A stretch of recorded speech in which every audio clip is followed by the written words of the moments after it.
Oke, selamat datang sekali lagi. Dan pembelajaran kita di buku Lukas 14 ayat 25 hingga 35. Dan yang akan dipimpin oleh Isaiah. Dan saya serahkan masa ini untuk Isaiah. Oke, selamat malam kepada semua. Jadi ya, boleh share sedikit saya Nathaniel. Oke. Ya. Oke, nama great semua ya. Selamat malam Rachel, selamat malam Vanessa, selamat malam Manuel, selamat malam Mati, ya, selamat malam Ryan, selamat malam Remy dan Nathaniel. Jadi dah lama kita tidak sudah lama kita tanggung habis tadi kita sama VOA. Dan puji Tuhan, minggu ini kita dapat menyambung Bible study parable kita yang sebelum ini. Oke, jadi tajuk yang untuk Bible parable minggu ini adalah berada di yang dipetik dari Lukas 14 ayat 25 hingga 35 ya. Oke. Nah, tajuk besar dia adalah sementara menunggu Nathaniel share. Oke, saya akan memberikan sedikit penjelasan. Oke, ini tajuk besar dia. Segala sesuatu harus dilepaskan untuk mengikuti Yesus ya. Jadi parable ini diambil dari Lukas 14 ayat 25 hingga 35. Oke. Next slide.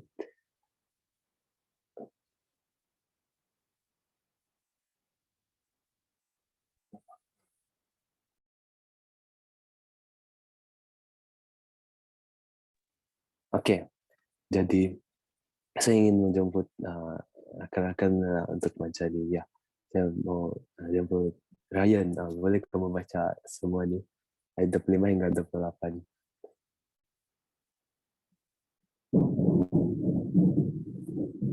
Oke, saya akan bacakan Lukas 14, 25 hingga 35. Ayat 25 berbunyi, pada suatu kali banyak orang berduyun-duyun mengikut Yesus dalam perjalanannya sambil berpaling, ia berkata kepada mereka, 26, jikalau seorang datang kepadaku dan ia tidak membenci bapanya, ibu bapanya, istrinya, anak-anaknya, saudara-saudara lelaki atau perempuan, bahkan nyawanya sendiri, ia tidak dapat menjadi muridku. Ayat 27, barang siapa tidak memikul salibnya dan mengikut aku, ia tidak dapat menjadi muridku. Ayat 28, sebab siapakah di antara kamu yang kalau mau mendirikan sebuah menara, tidak duduk dahulu membuat anggaran biayanya, kalau cukup uangnya untuk menyelesaikan pekerjaan itu. Oke, thank you Ryan. Nah, oke, dan ayat seterusnya, next slide. Nah, saya punya Remy untuk baca. Ya, 29 hingga 32 tuh. Oke. 29, supaya jikalau ia sudah meletakkan dasarnya dan tidak dapat menyelesaikannya, jangan-jangan semua orang yang melihatnya mengejek dia. 30, sambil berkata, orang itu mulai mendirikan, tetapi ia tidak sanggup menyelesaikannya. 31, atau raja manakah yang mau pergi berperang melawan raja lain, tidak duduk dahulu untuk mempertimbangkan apakah dengan 10.000 orang ia sanggup menghadapi lawan yang mendatanginya dengan 20.000 orang. Jika kalau tidak, ia akan mengirim utusan selama musuh itu masih jauh dan untuk menanyakan syarat-syarat perdamaian. Oke, saya serahkan kembali kepada Isaiah. Saya rasa lain Yaya Bangkuat.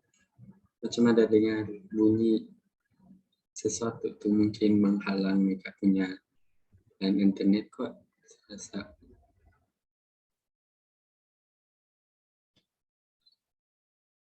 Oke. Oke, saya menjemput kita berdoa sekali lagi ya. Oke, mari kita berdoa. Tuhan Bapa kami di surga, pada saat ini kami ingin mempelajari firman-Mu. Biarlah tiada gangguan, terutamanya Yaya. Biarlah lain internetnya baik di sana Bapa. Dan biarlah Engkau jaga mereka di sana. Dan pada malam ini kami menginginkan firman-Mu berjalan dengan lancar tersampai di setiap hati kami ini. Berkatilah kami sekarang ini Bapa. Pimpinlah lain internet kami. Dalam nama Yesus, amin. Saya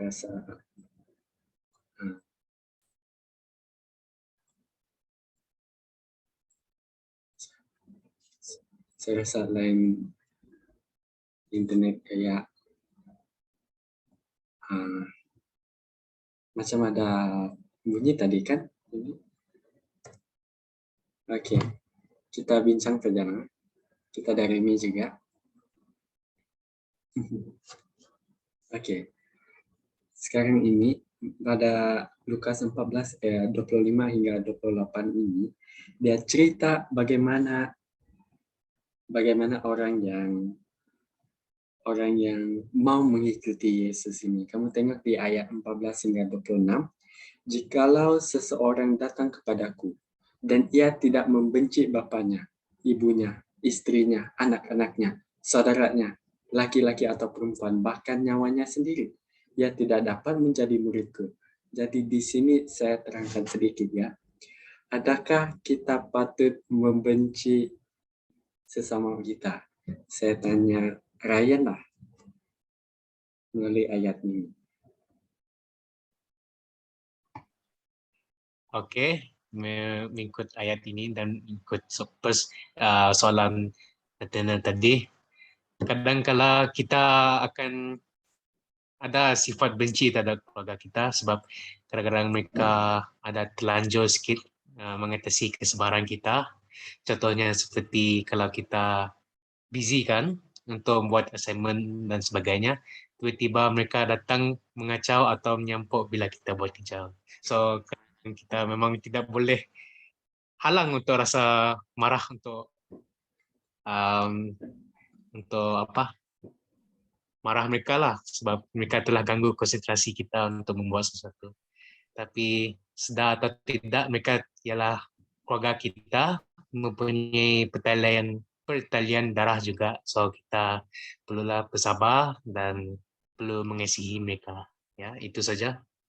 Oke, jadi melalui poin kamu, kita wajar membenci orang lain, betul kan?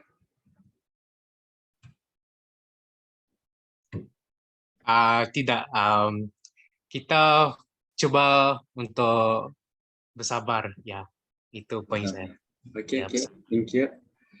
Jadi seorang lagi, mungkin Rachel, adakah wajar untuk soalan ayat 26 nih kan, saya tidak rasa yang Tuhan maksudkan kita benci mereka, tapi apa yang saya rasalah, poin saya, jangan mencintai mereka melebihi dari cinta itu kepada Tuhan. Menurut saya, kita masih boleh sayang mereka, tapi make sure sayang itu lebih besar untuk Tuhan. Macam itulah. Amin. Terima kasih. Dan saya rasa Yaya akan explain banyak lagi. Saya serahkan kepada Yaya. Puji Tuhan, dan Yaya baik. Oke.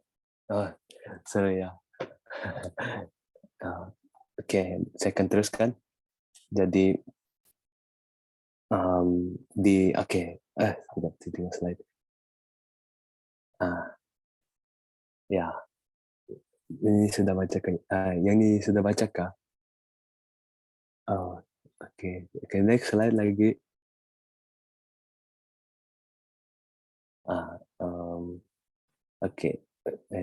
saya rasa ini kamu semua sudah baca juga kan. Ini ayat terakhir dia lah, ya 35 ini sudah di terakhir. Oke, saya mau terangkan tentang contoh pertama yang Yesus ungkapkan tadi ya. Next slide. Oke, di ayat 28 hingga 30, Yesus dia menerangkan tentang orang yang menara. Jadi pada masa itu kan ada orang-orang arsitek, mereka akan kalau mereka mau buat project untuk membina menara, mereka akan membincang dahulu tentang kos dia, ya seperti yang saya katakan. Dan ayat 29 ya, supaya mengapa mereka perlu membincangkan kos dia dulu, supaya nanti apabila mereka melakukan penggunaannya, jangan pula tiba-tiba tidak cukup jangan pula tiba-tiba proyek itu tidak selesai, ya tiba-tiba menara itu dia tidak habis disiapkan dan orang akan mengejek dia, ya karena dia sudah karena dia mulai membuat proyek dia, tetapi dia tidak menyelesaikan proyek dia. Jadi orang akan jadi soal itu dia perlu membincangkan dahulu tentang kosnya agar dia tidak diejek oleh orang karena menara tidak siap.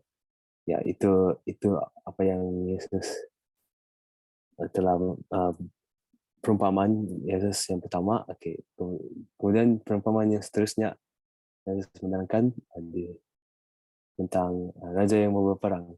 Ya, ayat 31 dan 32 berkata, atau raja manakah yang kalau mau pergi berperang melawan raja lain, tidak duduk dahulu untuk mempertimbangkan apakah dengan 10.000 orang ia sanggup menghadapi lawan yang mendatanginya dengan 20.000 orang.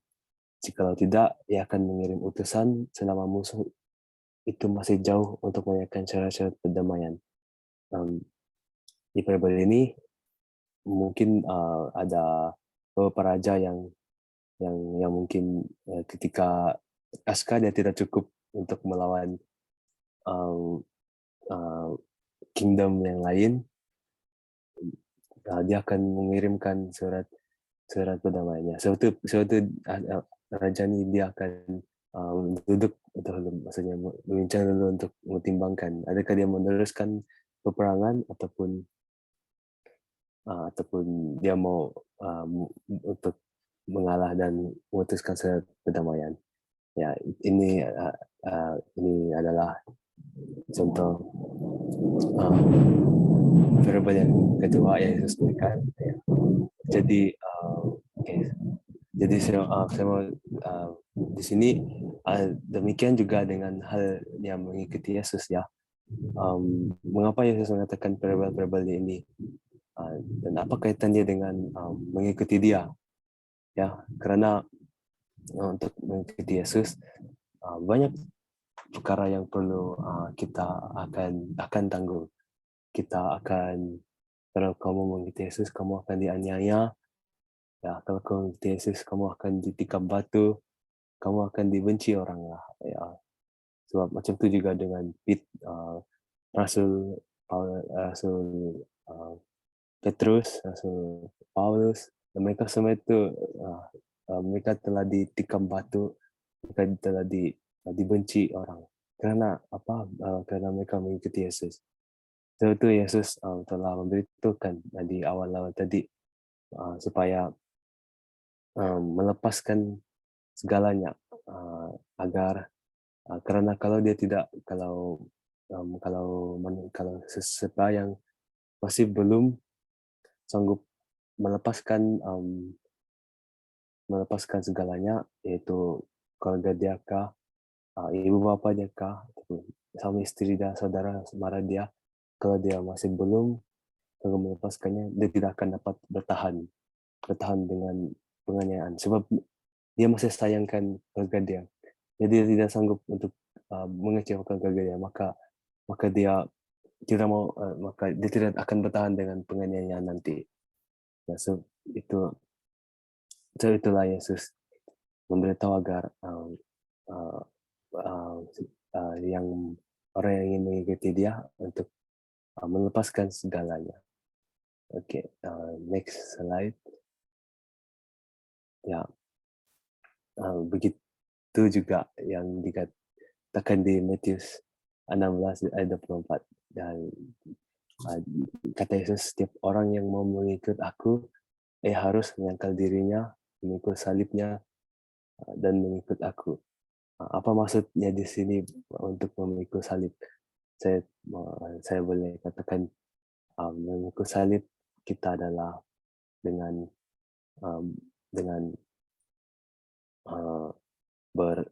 melawan segala dosa kita, yang melawan segala keinginan kita. Begitulah kita menyangkal diri kita ataupun menghapuskan impian kita. Ya, mungkin semua kita ada impian kan untuk menjadi siapakah, menjadi yang terkenal ataupun untuk apa-apa impian kita. Jadi kalau mau mengikuti Yesus, kalau kamu benar-benar menyayangi Yesus dan mengikuti Dia, kamu harus menyangkal diri kamu, dan kamu perlu berubah, kamu perlu meminta agar Tuhan hidup di dalam, Yesus sendiri hidup di dalam kamu, perlu mewujudkan karakter Yesus itu. Ya, sebab Yesus sedang memikul salibnya. Jadi kalau kita memikul salib, jadi untuk mengikuti Dia, kita perlu memikul salib Dia. Karena begitulah pengikut-pengikut Yesus, mereka akan dianiaya, mereka akan dibenci pada masa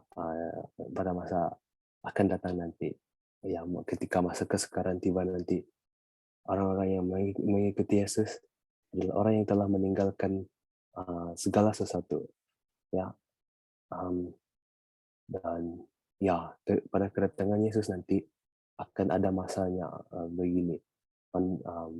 Orang-orang yang tidak dapat meninggalkan segalanya akan menyerahkan dirinya kepada binatang.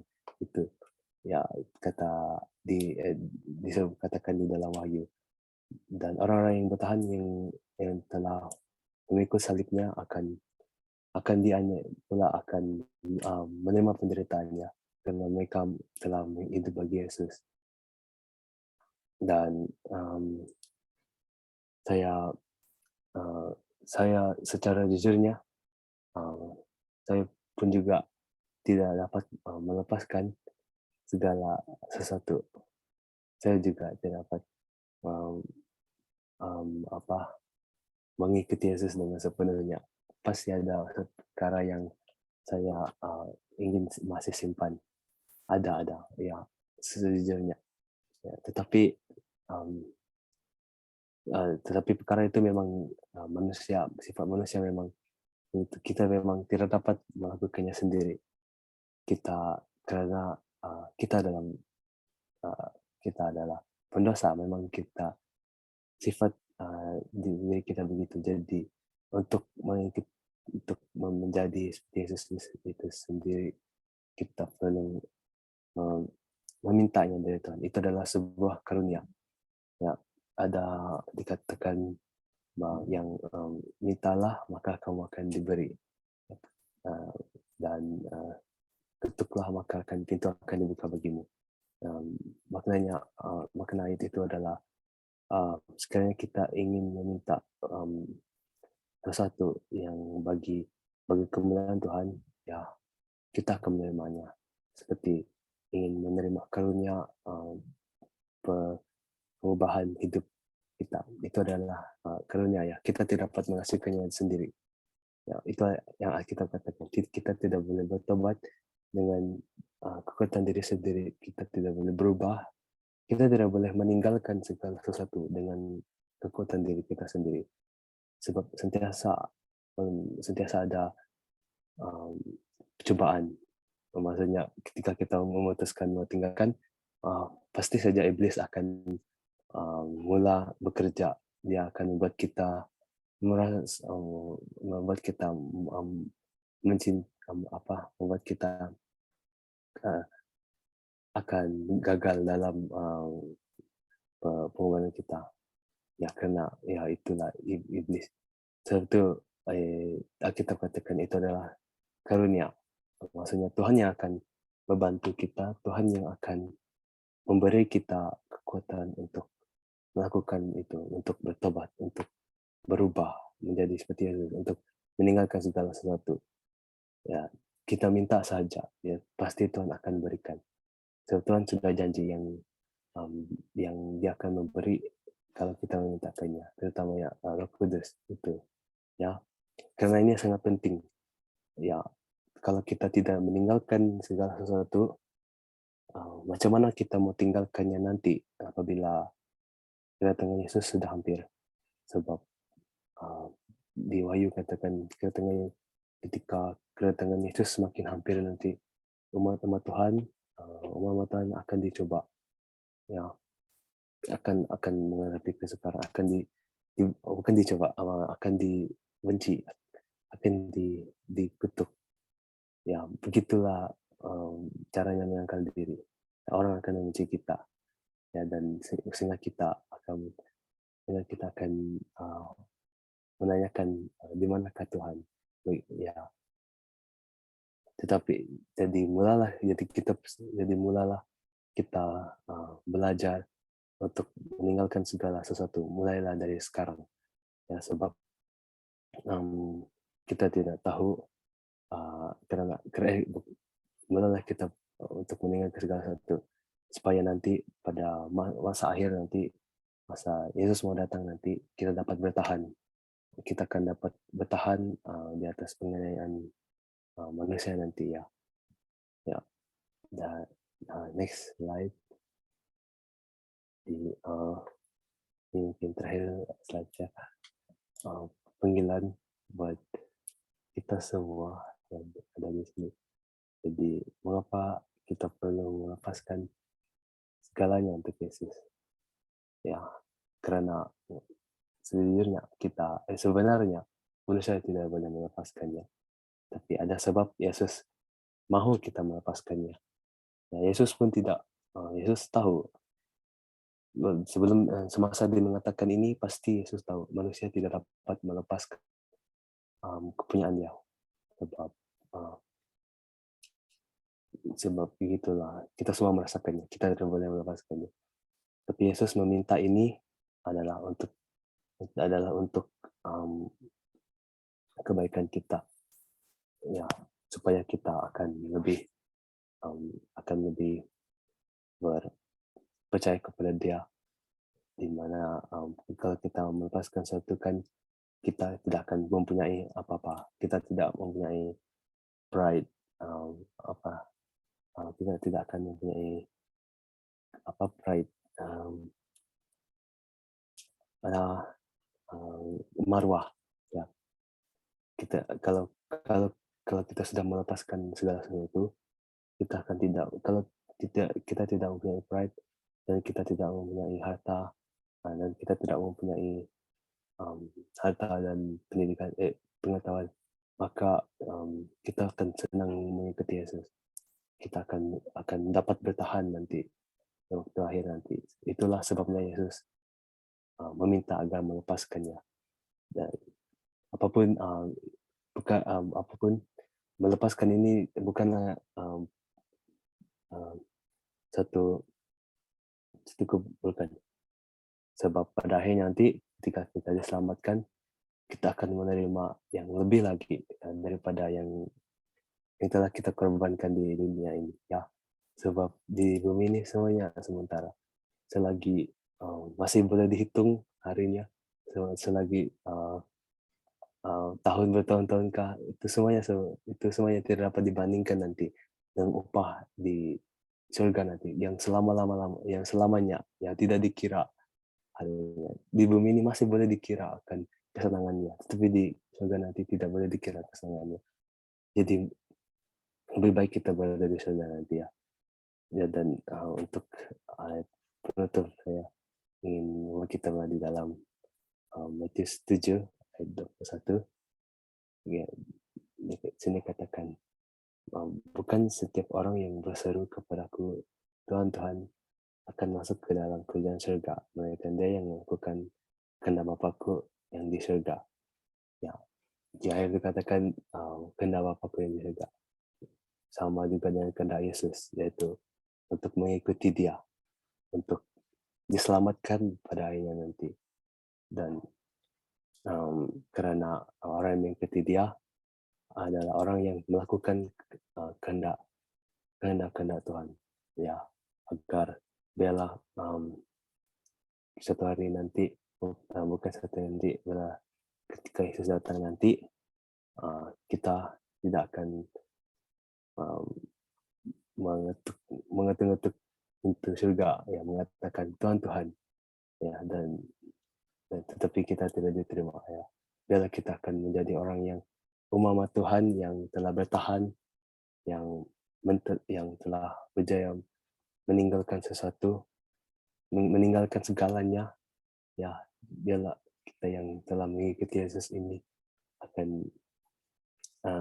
akan masuk ke kerajaan surga nanti. Jadi ini adalah doa saya bagi kita semua.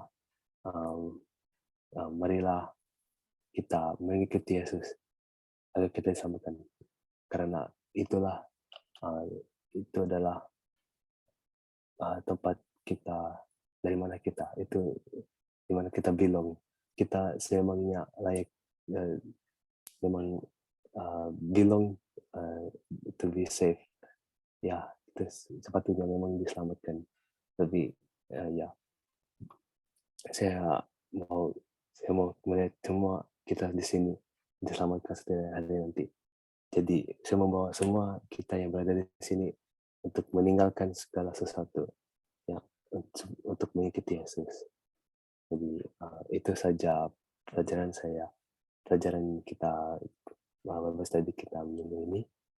Semoga Tuhan memberkati. Oke. Kembali kepada Nathaniel. Amin.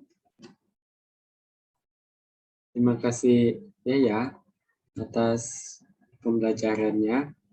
Kita belajar bagaimana maksud untuk mengikuti Yesus ini, oke? Dan sekarang ini saya buka ruangan ini untuk Remy ditambah.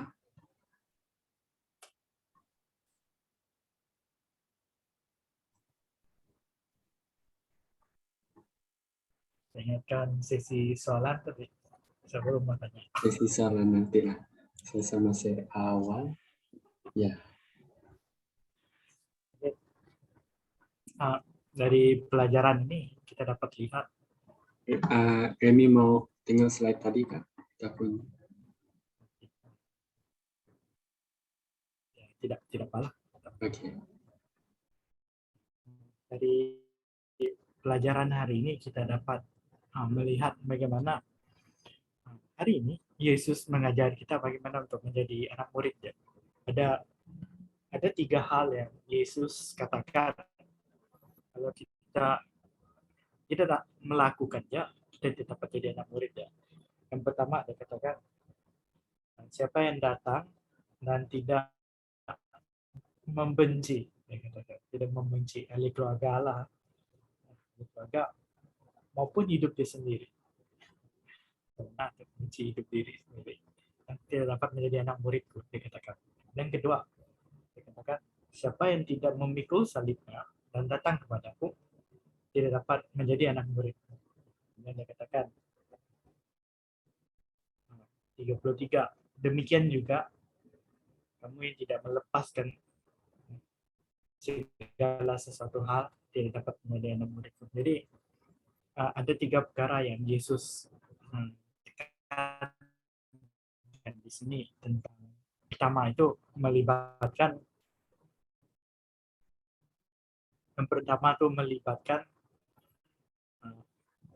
kasih, ya, kasih. Di sini Yesus menekankan kasih kepada Tuhan adalah yang terutama. Ya. kita mengikut dia. Itu yang jelas kelihatan. Dan kedua, Yesus menunjukkan bagaimana kesanggupan kita. Kedua, itu yang kita dapat lihat ketika kita mengikut Yesus. Pertama, kita harus lihat adalah adakah fokus kita adalah Yesus. Adakah fokus kita adalah Yesus? Maksudnya, adakah kita mengikut dia karena kita betul-betul menyayangi dia? Itu yang Yesus tanya kita pada hari ini semua. Kemudian Yesus tanyakan, adakah kamu betul-betul sanggup mengikuti aku? Itu persoalan yang kita tanya diri kita juga. Adakah kita sanggup untuk mengikut dia? Dan yang terakhir adalah yang Yesus juga sampaikan adalah adakah kita bersedia ya, meninggalkan segalanya untuk dia? Adakah kita sedia untuk meninggalkan segala sesuatu untuk dia?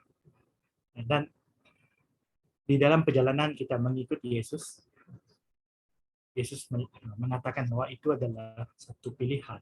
Sebab itu dia katakan di doa yang pertama itu, siapa yang datang? Nah, dia menggunakan perkataan datang. Siapa yang datang kepadaku? Mengikut Yesus bermaksud kita harus datang kepada dia. Ya. Bukan kita tunggu untuk dikunjungi. Ya. Jika kita ingin menjadi seorang murid, ya, ataupun apa-apa hal yang kita lakukan, sekiranya kita ingin memancing, contohlah memancing ataupun bermain bola sepak. Saya ambil contoh yang senang kita gambar. Kalau kita ingin memancing, kita harus pergi memancing lah, ya. Bukan kita duduk dan hanya katakan saya mau memancing. Kalau kita mau bermain bola, maka kita harus ke padang. Ya, seperti itu. Kalau kita ingin bersenam, kita bukan mengata. So masuk Yesus. Kalau kita ingin menjadi murid dia, kita harus datang kepada dia. Nah, itu step dia. Tidak ada kita dapat mengatakan bahwa kita hanya menunggu di situ. Tidak ada ikan itu datang sendiri kalau kita ingin memancing. Dan tidak ada padang itu sendiri muncul tiba-tiba di rumah kita. Tidak ada. So, Yesus coba katakan, kalau betul-betul menjadi anak murid ya, datang kepada dia. Walau apapun keadaan kita. Karena di sini Yesus tidak mengutuk keadaan orang yang mengikut dia. Jadi dia katakan, kalau kamu miskin, kamu tidak boleh ikut saya. Kalau kamu sakit, kamu tidak boleh ikut saya. Yesus tidak katakan. Yesus katakan, di manakah hatimu ketika kamu mengikut aku? Adakah kamu betul-betul menyayangiku? Kadang-kadang ramai orang pada hari ini mengikut Yesus dengan niat yang salah. Bahkan orang ramai pada ketika itu mereka mengikut Yesus karena mereka ingin mendapat berkat. Dan inilah yang terjadi hari ini juga pada zaman kita. Ramai orang mengikut Yesus karena mereka ingin diberkati. Dan karena saya ingin ke surga, karena saya tidak mau pergi neraka, karena saya mau dapat kerja, karena saya mau hidup sehat. Niat itu salah, bukan terutama terletak kepada dia. Bukan mengikuti dia karena siapa dia itu sendiri. Yesus coba tekannya. Kenapa Yesus perlu mengatakan ini? Karena ini yang saya mau tanya tadi sebenarnya, yang Yaya tidak sentuh. Ayat 34-35 tentang garam. So, Yesus coba katakan kalau niat kita salah ketika kita mengikut dia. Pada awalnya kita bersemangat. Kita lompat Zoom sana sini, join. Kita buat program sana sini, tapi kelamaan kita mula hilang rasa semangat itu. Mula sibuk dengan kerja, mula kita sibuk dengan belajar, dan sehingga kan di situ kita nampak sudah di manakah hati kita. Sebab itu Yesus katakan, kalau betul-betul mengikut dia, perlu fikir betul-betul. Yesus katakan. Kalau itu dia bagi dua perumpamaan. Pertama tentang membina menara, kedua adalah pergi berperang. So Yesus katakan, ketika kamu decide untuk membina menara, pastikan menara itu siap. Apapun juga keadaan yang kamu akan temui, pastikan sesuatu. Dalam perjalanan mengikut Yesus, kita bukan mengikut Yesus hanya sampai saya dapat kerja, sampai saya dapat A, semua example, sampai saya boleh masuk ke college ini. Lepas itu kita lupa. So, Yesus tidak mau kita ada perjalanan seperti itu. Kenapa? Karena itu sebenarnya membebankan diri kita suatu hari nanti. Nah, kenapa saya katakan ini? Karena kita manusia, kita akan terbeban dengan rasa bersalah.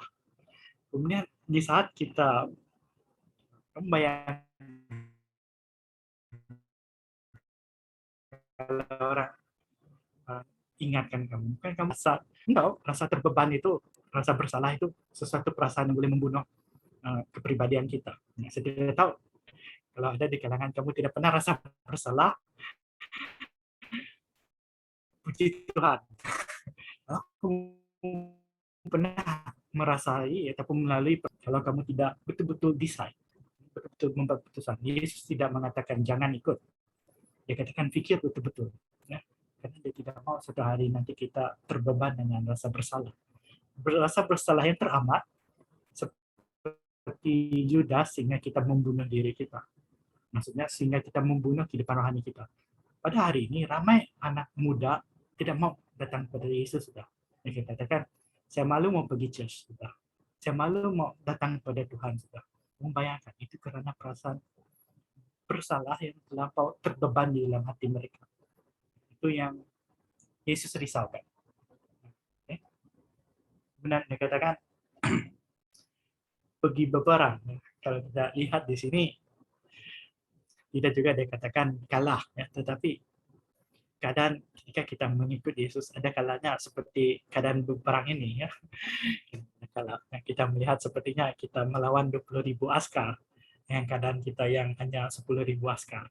Adakah kita akan berdiri teguh? Ya? Adakah kita dapat berdiri teguh kalau kita dihadapi dengan pencobaan ini? Karena mengikuti Yesus pasti akan melalui badai. So itu Yesus katakan di Matius 24, kamu akan dianiayai oleh kerana namaku. So, adakah setiap kita hari ini sudah bersedia untuk dianiayai? Adakah kita sudah bersedia seperti yang Yaya katakan, adakah kita bersedia untuk direjam dengan batu? Sama ada secara fisikal ataupun mental, adakah kita sudah bersedia menghadapi? Pada hari ini, ketika kita berhadapan dengan serangan mental lah secara khusus, kita mudah goyah, kita mudah meraju.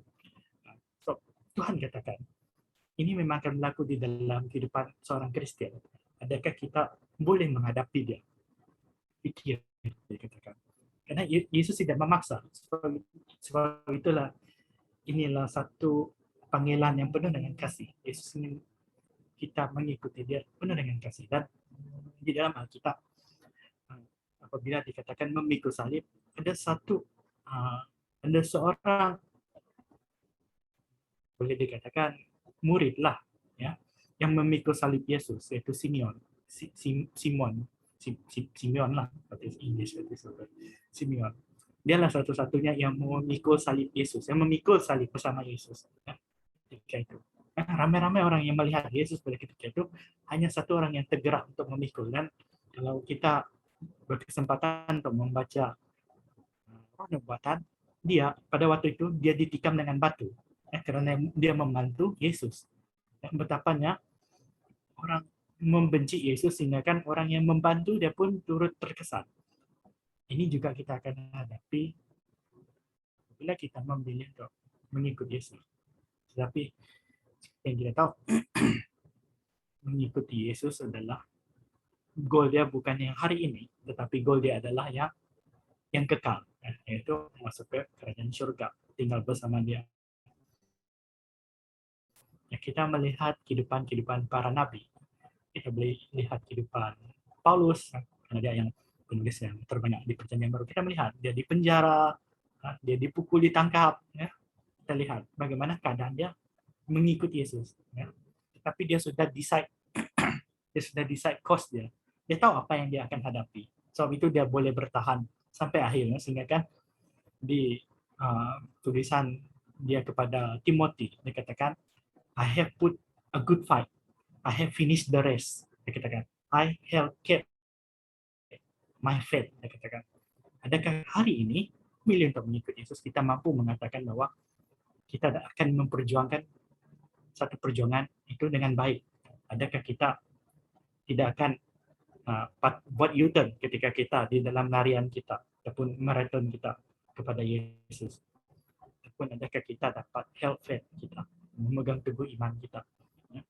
Maksudnya kita hari ini ramai anak muda yang di dalam ruangan ini, dan ini satu nasihat untuk saya juga secara pribadi. Adakah saya mampu bertahan? Sebab itu saya kongsikan ini kepada Yaya semalam. Krista. I in my house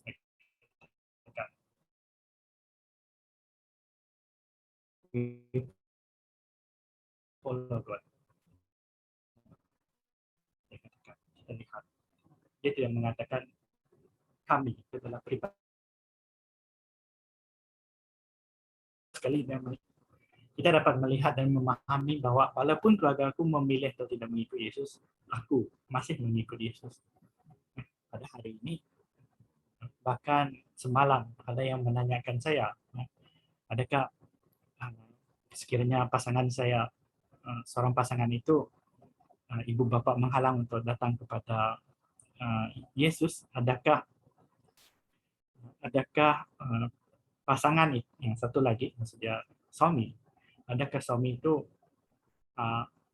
membiarkan saja istri itu mengikut pilihan ibu bapak? Itu yang soalan ditanyakan semalam. So, adakah pada hari ini kita membiarkan orang lain mempengaruhi kita untuk mengikut Yesus? Dan secara pribadi, adakah kita membiarkan diri kita terpengaruh dengan hal-hal ini? Adakah duniawi ini yang akan menahan kita untuk mengikuti Yesus?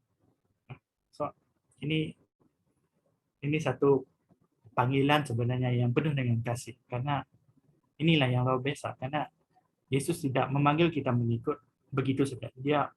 Dia memberitahu kita ini yang kita akan lalui nanti. Ini yang kamu perlulah decide. Maksudnya keputusan itu kita betul-betul perlu kukuh. Maksudnya kalau ibu bapak kita macam yang Rachel kongsikan tadi, ya, jangan mengasihi yang lain melebihi Tuhan itu sendiri. So, adakah kita hari ini betul-betul dapat melakukan itu? Saya tidak perlu menanyakan, Anda pikirkan secara pribadi dan renungkan kehidupan Anda. Adakah pada hari ini ada sesuatu yang Anda lebih kasihi daripada Tuhan? Adakah me time? Adakah persekolahan Anda? Adakah pekerjaan Anda? Adakah hobi Anda? Adakah keluarga Anda? Renungkan. Ya. So, inilah satu hal yang kita harus renungkan secara pribadi. Dan sekiranya ada yang menghalang kita, dan kalau kita betul-betul ingin mengikut Yesus, datang kepada Dia, minta bantuan daripada Dia. Dia pasti membantu. Sebab itu dia katakan datang. Kalau betul-betul mau ikut, datang. So, pada waktu ketika dia mengongsikan ini, so dia tidak menghalang siapa yang decided untuk mengikut dia pada waktu itu. So, saya harap kita tidak menjadi seperti garam yang hilang perisaannya. Karena dia katakan kalau kita seperti itu, dia pun tidak menerima, tanah pun tidak menerima. So, hati-hati dengan keputusan kita. Apa yang saya boleh katakan adalah ada satu keputusan yang pasti. Mengikut Yesus pasti berada di pihak kemenangan. Itu yang pasti. Tidak dapat disangkal lagi, saudara. Memang pasti. Persoalannya, adakah kita ingin berada di sebuah pihak yang jawabannya sudah pasti? Nah, sekarang ada dua pihak. Satu pihak sudah pasti menang, maksudnya satu pihak pasti kalah. Adakah kita hari ini ingin mencapai kemenangan ataupun kekalahan? Semuanya di tangan kita sendiri. So, itu saja daripada saya. Oke. Terima kasih Remi. Amin. Amin. Terima kasih ya dan Remi atas pembelajarannya dan pertambahan. Dan yang pasti mengikut Yesus ini ada pencobaan yang pasti. Sebab syaitan tidak suka orang mengikuti Yesus. Pasti ada pencobaan. Jadi yang kedua, mengikuti Yesus pasti akan menang juga. Jadi apabila kita ada pencobaan, kita perlu takut. Dan saya mau katakan jangan melihat kasih Tuhan melalui kita punya circumstances, melalui kita punya situasi. Contoh situasi kita ini buruk, doa saya tidak jawab, oh Tuhan tidak kasih saya, tidak mendengar saya, tidak suka saya sebab saya membuat dosa. Jangan determine God punya love dengan circumstances. Dan itu saja dari saya juga. Dan yang lain ada pertambahan atau persoalan dari Ryan, Vanessa, Rachel, Ati, Immanuel. Ada? Sebelum kita tutup dalam doa.